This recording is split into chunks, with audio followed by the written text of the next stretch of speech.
Kas te teate, et Tallinnas ehitatakse praegu 2000 individuaalelamut?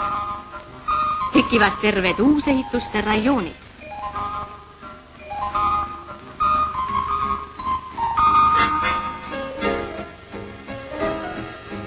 Lääne tee, maja number 12.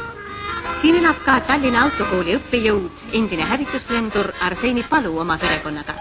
Meistrimees on oma elamust teinud tõelise imede maja. Tähelepanu!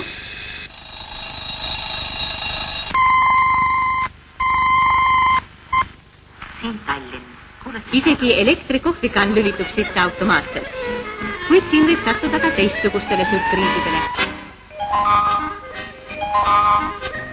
Kirjakandja teab juba, kes see nähtamatu klient on, kes temaga kõneleb. Täna hästi. Pole tarvis öelda isegi seesam avaend.